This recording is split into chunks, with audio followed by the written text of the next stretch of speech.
Good evening, I'm Katerina Georgieva. This is CBC Windsor News. Tonight, education workers announce plans to walk off the job. We'll bring you that story. Plus, tragedy in Korea has this filmmaker reflecting on what could have been done to prevent it. It's Halloween. That means candy, spooky stories, and a creepy Jeep. And a Windsor swimmer tops the podium. Celebration at the World Down Syndrome Swimming Championships in Portugal. We begin tonight in schools. People who depend on education assistance to help their children with special needs at the English Catholic School Board won't have them this Friday. Their union is defying stay-at-work legislation introduced by the province today. The CUPE union, which represents education workers like secretaries and custodians at school boards across the province, were in a legal strike position Thursday. Dale Molnar has more. Megan Ball-Rigdon has two children with autism. They attend St. Rose Catholic School. Ball-Rigdon says it will be very difficult for them without the help of their education assistants, who will be off the job Friday. Personally, I feel it's a little unsafe for children like mine who require a little bit of extra help.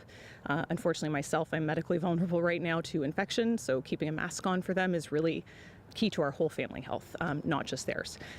Washing hands after certain activities is also super important for them, and just having guidance to get through their day. Without those EAs, they can't do that. I move that leave be given to introduce a bill entitled An Act to Resolve Labor Disputes Involving School Board Employees represented by the Canadian Union of Public Employees, and that now be read for the first time.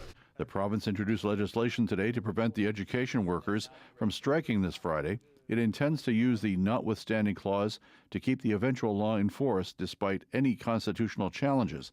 The government had been offering raises of 2% a year for workers making less than $40,000 and 1.25% for all others, but CUPE has rejected the offer. They came out in defiance of the legislation today. It is a monstrous overreach. They have employed the nuclear option here. So on Friday, regardless of what this legislation says, our members will be engaging in a province-wide protest. That means no CUPE education worker will be at work. As for CUPE, it is quite unfortunate that it has come down to this situation. But Ontario's nearly 2 million students have been through too much over the past 2 years, and we owe it to them to stand up for their education. CUPE represents about 600 employees, including secretaries, clerks, and custodians at the Greater Essex County District School Board, but not the education assistants and early childhood educators. So those workers at the public board will not be affected by labor disruption. Education assistants and early childhood educators are represented by CUPE at the Catholic Board. The public board says it is working on a contingency plan, but schools will remain open. The Catholic board is also working on a contingency plan and says whether the schools remain open depends on what happens this week. Ball-Rigdon expects to send her children to school this week if there are classes. Despite the disruption in her life, she sympathizes with the needs of the education workers. I can understand why they are demanding better. They deserve better. The public board has activated a labor updates page on its website to report any new developments. Dale Molnar, CBC News, Windsor. Ontario's finance minister says the province will release its fall economic statement on November 14th. He says Ontario is in good shape to weather the current global political and economic uncertainty. The message that I want people to hear from me is that we have confidence. We have confidence in the people and businesses and the workers of Ontario, and regardless of what's around the corner, I'm confident we'll get through it together. The minister was speaking at the Canadian Club earlier. Last week, the province's financial watchdog said it projects budget surpluses in Ontario for the next 5 years. But the Financial Accountability Office says the government is not being transparent about how it plans to spend money over the next several years. Funerals have begun for the victims of yesterday's bridge collapse in Western India. At least 134 people died, many of them children. Investigators are looking at recent repairs made to the bridge. Police have started to make arrests and have detained 9 people. Reporter Ishan Gurg has the latest from New Delhi. This colonial-era bridge was recently renovated. Reports suggest that it was supposed to be shut for 2 more months, but it was opened prematurely. with more than hundreds of people flocking to the popular tourist attraction every day. On Sunday, when the bridge collapsed, more than 400 people are believed to have been on it. The capacity for the bridge was just 125 people. State government officials are saying that the bridge also did not have a fitness certificate. It means that the bridge was not officially cleared for reopening. Now, state authorities have launched an investigation with a 5-member team and are saying that they will press charges of culpable homicide against the people who are found responsible. Search and rescue operations ended after nearly 20 hours on Monday, and they will resume again on Tuesday. In the meanwhile, government officials from the state and the federal government have been visiting hospitals in the state where victims are still being treated. At the same time, opposition parties are saying that the ruling Bharatiya Janata Party in the state should take action and should also take responsibility for the bridge collapsing. They are saying that it was not an act of God, but it was rather an act of fraud. Meanwhile, the state government officials are saying that the time right now is to focus on relief and rescue efforts. The government has announced a compensation of nearly 10,000 Canadian dollars for the family of the deceased and about $800 for those who've been injured. Ishan Garg for CBC News, New Delhi. To South Korea now, where a week of national mourning has begun following a deadly stampede at a Halloween street party.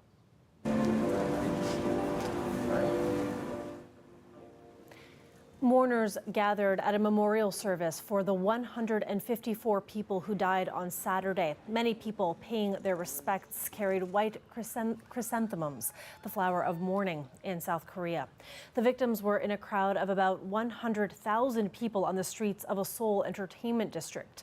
They were killed when the massive crowd pushed into a narrow alley, crushing those unable to escape. As the investigation into the tragedy begins, authorities are being criticized for an insufficient police presence and a lack of crowd control at the street party. The government has promised a thorough investigation and to support families of the victims. The tragedy hits close to home for Koreans in Windsor, particularly a local Korean filmmaker who just released his documentary about another public safety disaster that claimed the lives of many young people in Korea, the ferry tragedy of 2014. Min Bae sends his condolences to the families and says it's been devastating to watch the events unfold from afar. It can be preventive accident. I mean, like I feel really like a sort of overlapped because I made film about the tragedy, right? Mm-hmm. And then this incident happened, and then it's almost like my first question is why, and then I started digging the like other source of news, and then I noticed that they didn't do any preventive measures like. Usually, I don't know if you recall, when Korea had like an impeachment protest, 2017, like that was like millions of people gathering, and not even a single incident happened. And so obviously this is bringing up a lot of memories of the ferry disaster, where again, another situation where a lot of young people died, and it's another public safety disaster. Given how closely you followed that, I guess, what can you say about how these two public safety tragedies impact a country and impact a community? They are, yeah. I mean, it's one from the public, the transportation, but we still don't know the cause of this ferry. But this one, it's less complicated, incident, right? Basically, after they lifted all the restriction, so they should have some sort of indication. It might be turn out this bad, right? It's system broke. That's how I see it. It's not only the bottom, it's actually from the top. I know that there's a word in Korean, Han, that represents the sorrow that Koreans feel. It's very specific to Koreans. How are Koreans grieving right now? I think a lot of even now, a lot of my friends it's just worldly, like a lot of them, some of my friends, they own their business, they voluntarily closed, and they just, I guess they just individually just grieve, about this whole tragedy. Yeah. Have you talked to other Koreans in Windsor about how they're feeling? Yeah, just a few friends, and they are all same feeling. Like they feel like it's really, even though physically we are here, but our heart is like all there, right? So they are definitely have same feeling, like they are heartbroken, right? So it's sad. Yeah. Let's take a moment here to take in this breathtaking shot by Steve Bureau. He posted it on Facebook, capturing the fog from above using a drone. Really beautiful shot and a bit spooky, which is fitting for this time of year. It is the end of October, of course, and all month long you've seen bright oranges and reds.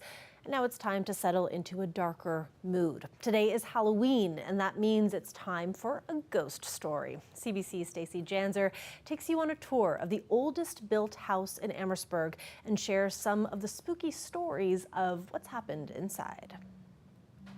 Amherstburg's oldest built house sits here at the corner of Murray and Dalhousie Street. It now functions as the Amherstburg Tourism Office, but before it was an important house in the War of 1812, an infirmary and a trading post. And some of those spirits may remain.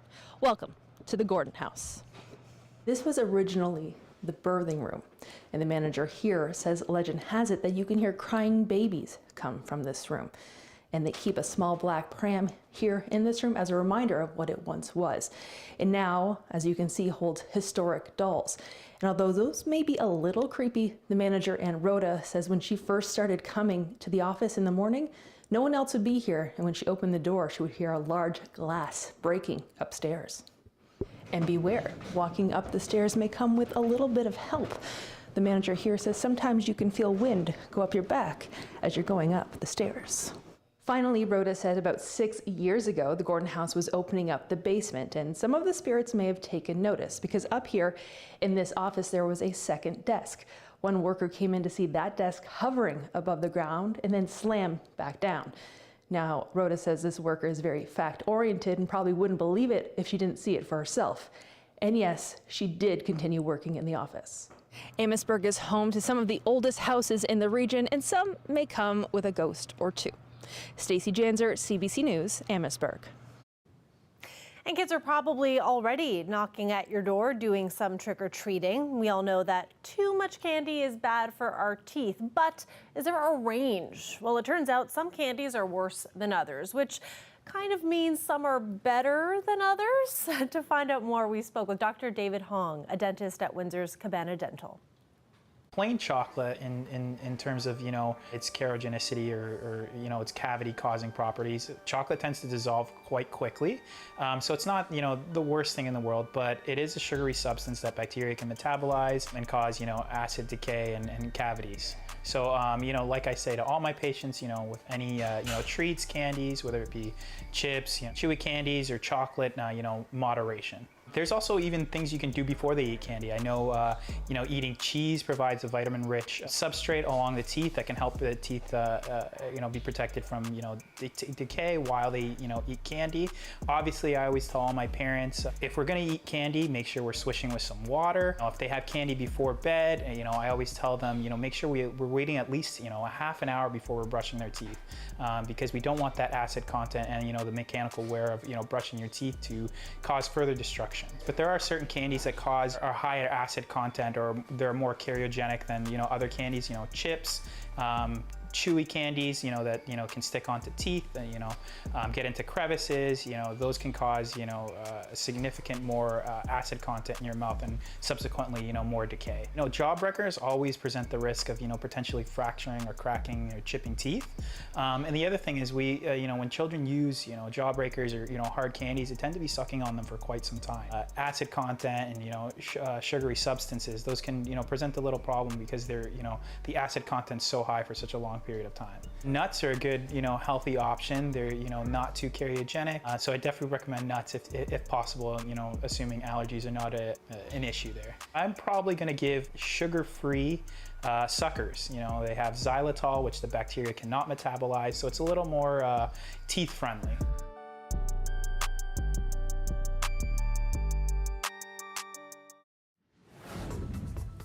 Let's take a live look outside there at your trick-or-treating conditions this evening. There is drizzle in the forecast, but we'll find out exactly what is in store after the break. That's when Colette will join us.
Welcome back. The World Down Syndrome Swimming Championships have wrapped up in Portugal, and a Windsor woman really swam away from the competition. The CBC's TJ Deere dives into Julia Lane's rise to the top. Julia Lane. Julia Lane needs the ball to win. That's one of the 6 medals won by Julia Lane for Team Canada at the World Championships. I am proud of my times and how I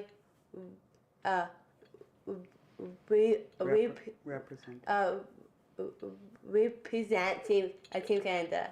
Julia's rise has been meteoric, from claiming wins to world records. This is what her accomplishments over the last 8 years look like. Her parents, Brian and Cynthia, built a team to support her career. From the nutritionists to the swim practices and private coaching, we got her engaged in CrossFit to make her stronger, just so she'd have that opportunity at the World Down Syndrome Swimming Championships. Their determination to see Julia succeed saw her parents create a GoFundMe page to get her to Portugal. Over $3,800 was raised. It was just very touching that everybody wanted to put, to give what they could to in her efforts to make it to the podium. Representing Canada, Julia Lane.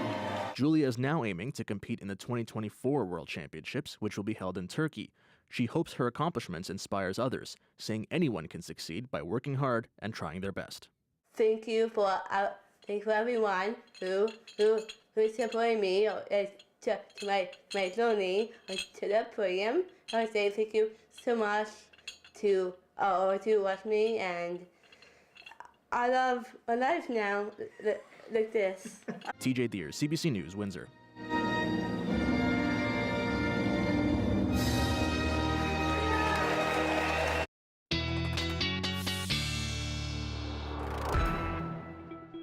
Colette Kennedy is here now for a spooky weather forecast. Colette, happy Halloween. Yes, happy Halloween, Katarina. I love this. Such a great holiday. It really is. And I hear that you had a bit of a spooky encounter recently. So talk us through it. Well, I did. I actually had a rather scary encounter on the weekend, in fact. My husband was grilling and he left the back door open, as he often does, and I complained, but this massive bee got in the house, and I have never seen a bee this big in all my life. Oh my goodness. Look at the size of this thing. That would have given me a fright too, Colette. Oh my goodness. And to be fair, I think that cap is on backwards, but there was no way to get it on the right way. So this is my, well, he was a foster dog. We very recently welcomed him into the family, and he's been officially adopted by us. So that is our big What's his name? bumblebee. What's his name? Bogey, like as in Bogey. golf. Like sometimes he's bad, he's a double bogey, he's a triple bogey. He's but precious. usually he's pretty good. Yeah, and he tolerated that, especially I find for folks at home, pumpkin treats, so the pumpkin flavored liver treats, maybe they'll wear it for 5 minutes or something like that. Anyway, I know there are already some folks that are like trying to get out the door. I get that, or maybe already have gone, but if you're still watching with us and just want to see that forecast, we're talking about the temperature being nearly steady, 16, 15 degrees, still a little fog and drizzle. So I know we always want to be careful because with the sun setting that you're out in the dark, but fog, that further reduces visibility, so be very cautious and just kind of take it easy, look both ways, and then do it again and make sure before you cross the street. There's a look at those temperatures. Speaking of some milder conditions, I mean, we have seen a lot of fog development with the sun setting earlier. We have the longer nights, and so then we're finding still the ground and the water body is still warmer, but then the air cools down, and we see this fog developing. So, well, again, tonight, not for Windsor, but not too far off to the east, fog advisories in place once again. And even outside of that advisory, we can have some areas where things are a little tricky on the roadways. In some cases, not even reaching the ground, fairly light in nature. This hasn't been a terribly strong storm, but as it rotates through, you get pockets with a little bit heavier rain. So that's why we were seeing some of our ghosts and goblins with that extra layer. Well, why wouldn't a ghost also wear a slicker if they happen to need it? There you go, though. Here's what happens as we move through the overnight into tomorrow. Once we can get rid of fog, cloud cover, we get into more clearing, the sun coming out, and the temperature rising. And that's really going to be the trend for the next several days. Nothing scary about November, as mild temperatures overnight tonight. And mild temperatures, I didn't grab this board from back in May. This is the November 5-day forecast. Yeah, no kidding. Had to do a little double take there. Yep. That's, I'll take after I made it. I'm like, no, that is my forecast. Yeah, that's for real. Thanks for that, Colette. You're welcome. And we will have more Halloween content for you coming right up.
Have you seen the Jeep driving around Windsor? You know the one. Green with the black roof and the skeleton hanging out the window, the baby dolls hanging from the top. Yeah, we saw it too. Nav Nanoa took a spin with owner Hannah McMahon and met her goose Diesel. And the babies, like, tell me more about the babies. Why the babies? I think they're just creepy. I love it. What's your favorite thing on the Jeep? I'd have to say my spider. Spider in the back? Definitely a spider on the back. His legs kind of move in the wind. So what inspired you to want to deck out your Jeep? I've always loved decorating my house, but we've just never really had a lot of room for it. And I love my Jeep, so why not put the two things I love together into one? And Halloween's your favorite time of the year? Yeah. Why is that? I just love just anything spooky. I love bats. Bats my favorite animal.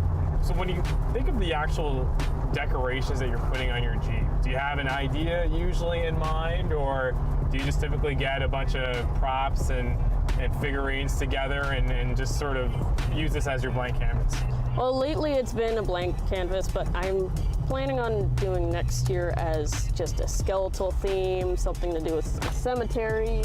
What kind of attention does this car get when you're just running an errand, like going to the grocery store? Everyone's staring. I get a bunch of double takes. I get kids screaming, either of joy or fear. I love, honestly, seeing people happy. I love making their days. Like, you don't know what people are going through. Yeah. What is it like for you to be able to do this every year? What does it mean to you? Oh, I honestly love doing it. Like, it just makes me so happy to see everyone loving it. Just to decorate, honestly. I can decorate it the way I want, with dead babies and all. That's so cool. You've seen the duck, and Colette shared her dog's costume, so let's end with animals and their human companions dressed up and taking the stage in Florida.